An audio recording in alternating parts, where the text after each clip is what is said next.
Alhamdulillah nahmaduhu wa nasta'inuhu wa nastaghfiruh wa na'udzu billahi min shururi anfusina wa min sayyiati a'malina may yahdihillahu fala mudilla lahu wa may yudlil fala hadiya lahu.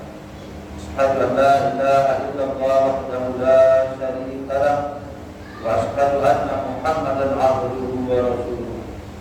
Allahumma shalli 'ala Muhammadin sallallahu alaihi wasallam wa ala alihi wa ashabihi ajma'in wa sallama tasliman katsiran.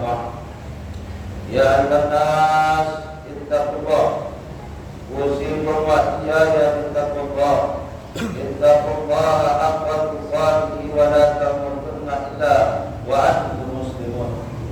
Wa qala Allah ta'ala fi kitabihil karim a'udzu billahi minasyaitonir rajim bismillahirrahmanirrahim.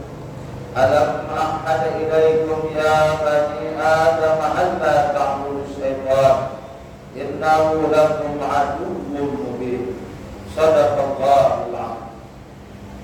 Saudara-saudara jemaah salat Jumat yang dimuliakan Allah Subhanahu wa taala, bersyukur kita kepada Allah pada hari yang dimuliakan Allah kita dapat berkumpul bersama-sama salah satu rumah Allah Subhanahu wa taala. Mudah-mudahan Jumat kita pada hari ini adalah merupakan Jumat terbaik dari antara Jumat-Jumat yang telah kita laksanakan. Salawat dan salam dari baginda kita Nabi Muhammad Rasulullah sallallahu alaihi wasallam. Allahumma shalli ala sayyidina Muhammad wa ala ali sayyidina Muhammad. Mudah-mudahan Allah berkenan memberikan syafaat baginda Rasul kepada kita semua. Amin ya rabbal alamin. Saudara-saudara jemaah salat Jumat yang dimuliakan Allah Subhanahu wa taala, melalui mimbar ini khatib berwasiat baik untuk diri khatib sendiri maupun untuk jemaah yang hadir, hendaknya sama-sama kita meningkatkan keimanan dan ketakwaan kita kepada Allah Subhanahu wa taala. Menjadi manusia yang bertakwa adalah dambaan di dalam kehidupan kita. Menjadi manusia yang bertakwa adalah sebuah jaminan bagi kita selamat di dunia dan juga selamat di akhirat. Tapi apakah mungkin kita menjadi manusia yang bertakwa di sisi Allah? Apakah kita dapat menjadi manusia yang bertakwa sementara setiap manusia memiliki musuh yang abadi yang senantiasa ingin menghancurkan dirinya, yang senantiasa ingin mengajak kita kepada jurang neraka jahanamnya Allah Subhanahu wa taala. Dua musuh tersebut tiada lain dan tiada bukan adalah setan dan hawa nafsu. Setan ini saudara-saudara jemaah salat Jumat yang dimuliakan tidak akan pernah berhenti sampai kapanpun, sampai kita mati barulah dia berhenti untuk mengganggu yang namanya. Makanya sejak lahir saja kita sudah membawa yang namanya setan qarin. Ini qarin ini kita bawa sejak kita lahir, dan qarin ini tak baik. Qarin ini yang Islam yang takluk cuma satu, qarinnya Nabi Muhammad sallallahu alaihi wasallam. Maka dikatakan qarin Nabi Muhammad itu aslam, ada yang mengatakan masuk Islam, ada yang mengatakan aslam itu maksudnya tunduk, tidak mampu menggoda Nabi Muhammad sallallahu alaihi wasallam. Tapi untuk selain Nabi Muhammad, kita yang hadir ini tidak terlepas daripada gangguan. Makanya qarinnya sejak kita lahir itu dari tusuknya pusat kita. Makanya setiap bayi yang lahir itu menangis. Kenapa? Qarin katakan aku adalah musuh, tapi tidak menimbulkan efek kepada kita. Qarin ini saudara-saudara, kemana saja kita mau berbuat dia mau ikut. Kita mau makan dia mau makan, kita mau minum dia mau minum, kita mau berpakaian dia mau ikut dalam pakaian kita, kita mau tidur dia juga ikut dengan kita mau tidur. Makanya Allah memberikan perlindungan kepada kita semua untuk menjauhkannya setiap saat kita harus berlindung kepada Allah Subhanahu wa ta'ala. Baiklah qara'ta Al-Quran, maka apabila kamu membaca Quran kata Allah, fasta'in billah, maka berlindunglah kepada Allah. Makanya tak jarang saudara-saudara, orang nonton TV bisa 3 jam, 4 jam, tapi ketika baca Quran 15 menit saja mengantuk. Kenapa? Karena setan mengganggu kita pada saat itu. Makanya Allah katakan, fasta'in billah, berlindunglah kepada salat kita. Apakah kita salat biarkan setan begitu tenang saja? Apakah salat kita bisa khusyuk, konsentrasi sepenuhnya mengingat Allah Subhanahu wa ta'ala? Enggak bisa. Makanya Rasul katakan, Rabbi a'udzubika min hamazati syayatin wa a'udzubika an yahdurun. Dalam surah Al-Mu'minun ayat 97-98. Berlindunglah kita kepada Allah daripada kehadiran setan. Kenapa? Karena kita sholat, setan juga hadir dalam sholat kita. Makanya saudara-saudara, Imam Hasan Al-Basri mengatakan, apabila seorang manusia mengucapkan a'udzubillahi minasyaitonir rajim ketika dia mau melaksanakan sholat, maka Allah berikan 300 hijab, 300 penghalang antara dirinya dengan setan. Kalau selama hari ini kita sholat, mungkin kita yang menembus pertahanan setan. Tetapi ketika kita baca ta'awudz, kita berlindung kepada Allah Subhanahu wa ta'ala, bil huduril kalam, hadir kalimat itu di dalam hati kita. Kita baca a'udzubillahi minasyaitonir rajim, dalam hati kita mengatakan, ya Allah, selamatkan aku ya Allah. Ya Allah, lindungi aku ya Allah dari gangguan musuhku, yakni setan yang teruk. Makanya kalau Allah lindungi saudara-saudara sekalian, insya Allah mudah-mudahan tak akan ada gangguan dalam sholat yang kita laksanakan. Ini musuh yang pertama kita setan. Makanya kalau kita tidur tidak baca doa, ataupun orang yang tidur sudah baca doa, terkadang setan diikatnya kita dengan 3 ikatan. Makanya untuk melepaskan ikatan setan itu bagaimana? Bangun tidur kita baca doa, alhamdulillahilladzi ahyana ba'da ma amatana wa ilaihin nusyur. Maka lepas ikatan setan. Apakah ada ikatan setan lagi? Kapan lepasnya kalau kita berwudu? Lepas 3 ikatan setan. Apakah habis? Belum. Maka ketika kita salat subuh baru habis ikatan setan seluruh. Makanya tandanya kata Rasul, kalau terlepas ikatan setan pada diri manusia, pagi itu dia akan semangat, pagi itu akan terasa dia apapun mau dilaksanakan semangat lillahi ta'ala. Tapi kalau tak terlepas dari ikatan setan, mau kerja malas, cari duit malas, maka lagi mau beribadah, pasti dia akan malas. Nah, ini musuh kita yang pertama. Makanya Allah katakan di dalam Al-Quranul Karim, alam a'ad ilaikum ya bani Adam alla ta'budu syaitan innahu lakum aduwwun mubin. Bukankah telah aku perintahkan, kata Allah kepada kamu, wahai anak keturunan Adam, jangan menyembah setan.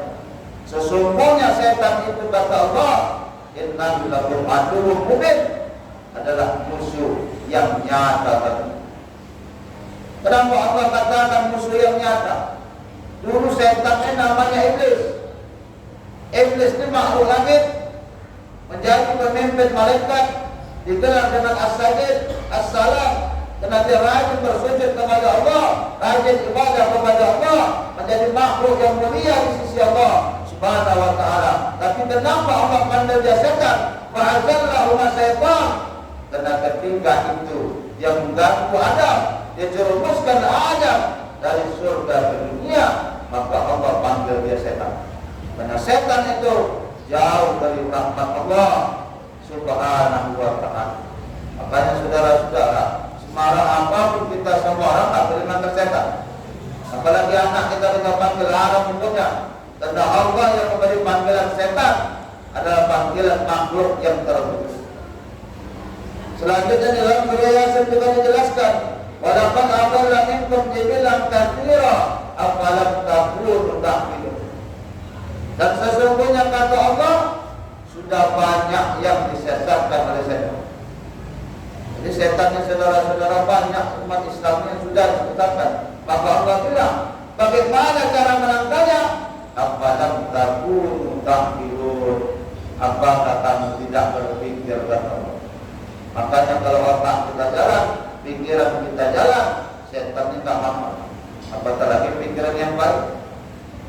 Contoh kalau kita cari rezeki mati, kita cari rezeki datang akal kita berpikir. Itu apalah mencari rezeki ini banyak-banyak sampai meninggalkan sholat. Tahu-tahu mati harta tinggal. Ini ditakutkan setan. Kenapa? Akalnya bekerja. Untuk apa yang menghabiskan umur yang panjang kalau tidak mendekatkan diri kepada Allah? Makanya ketika akal bekerja, maka setan akan takluk dan tidak mampu menguasai kita. Maka Allah katakan, apalam takunu tahqilun. Ini musuh yang pertama saudara-saudara yang harus kita wanti-wanti, yang harus kita berlindung kepada Allah untuk menjauhkan dirinya kepada kita. Yang kedua nafsu. Nafsu ini gak bisa kita hilangkan karena nafsu ini ada di badan. Fa'alhamaha fujuraha wa taqwaha. Nafsu ini ada yang baik, ada yang buruk. Makanya nafsu ini gak bisa dibuang. Tapi kalau setan harus diperang. Tapi kalau nafsu memang harus ditahan. Memang harus tak bisa kita buang, tapi harus kita redam. Jangan sampai nafsu mengendalikan kita, biarlah kita yang mengendalikan nafsu. Makanya kata Ibnu Qayyim al-Jauzi, ada puncak nafsunya ada 4. Yang pertama banyak ucapan. Ini banyak ucapannya nafsu. Terkadang banyak kita ucapan keluar mana lagi. Maka orang kampung member sana member sini. Dari omongan baik jadi omongan tak baik. Pertama cerita ibadah, terakhir cerita orang. Makanya Nabi mengatakan man kana yu'minu billah wal yaumil akhir falyaqul khairan aw liyasmut. Barang siapa yang beriman kepada Allah dan hari akhir, hendaklah dia berkata yang baik-baik, kalau tak bisa diam saja. Di puncak nafsunya banyak berbicara. Makanya kalau terlalu banyak bicara, ini bisa mengeraskan hati kita. Yang kedua kata Ibnu Qayyim al-Jauzi, banyak makan. Banyak makannya malas. Pasti. Dulu ketika kita puasa, sehat badan kita, rajin kita bekerja. Begitu buka puasa, salat maghrib pun tinggal. Kenapa? Karena dengan banyaknya makan, timbul sifat malas pada diri manusia. Jangankan kita manusia, binatang aja, ular. Kalau udah banyak makan, tidur kawan. Dicucuk badannya pakai kayu berada tak. Begitu juga dengan kita manusia, pasti akan mendatangkan sifat malas. Yang ketiga kata Ibnu Qayyim al-Jauzi, puncaknya nafsu juga banyak tidur. Yang banyak tidurnya dia saudara-saudara sekalian. Banyak tidurnya pintu masuk setan dan pintu keluar. Maka setan itu menaklukkan kita dengan tidur. Apatah lagi khutbah Jumat. Padahal kita habis Jumat tidak ada mantu. Kenapa? Itulah serangan yang paling tajam. Dia serang mata kita, dia serang hati kita sehingga kita mengantuk. Padahal inti daripada sholat Jumat itu apa? Sholat Jumat itu 2 rakaat. Habis maghrib 2 rakaat, habis isya ada sholat sunat 2 rakaat, sholat duha ada 2 rakaat. Sholat Jumat 2 rakaat. Mana letak inti daripada sholat Jumat? Pada khutbah. Makanya kalau orang tak bisa dengarkan khutbah dengan baik, tak bisa dengarkan khutbah dengan konsentrasi, maka Jumatnya juga tidak sempurna. Karena kesempurnaan sholat Jumat terletak pada khutbah. Makanya hati-hati. Nabi katakan siapa datang yang awal kalau korban harta, datang nomor 2. Tapi ini perlu diperhatikan saudara. Dalam hadis itu dikatakan siapa yang datang lebih awal dan dapat sok paling awal. Kalau pendatang jam 11 dapat sok terakhir, itu apa terlalu? Kenapa hadis itu mengatakan datang awal dapat sok awal? Maka sama dengan berkorban 1 ekor belum 8. Makanya dalam sholat Jumat intinya terletak pada khutbah. Maka dengarkan. Kenapa? Pintu setan itu kata Ibnu Qayyim al-Jauzi, puncak nafsu di mana? Terletak banyaknya tidur.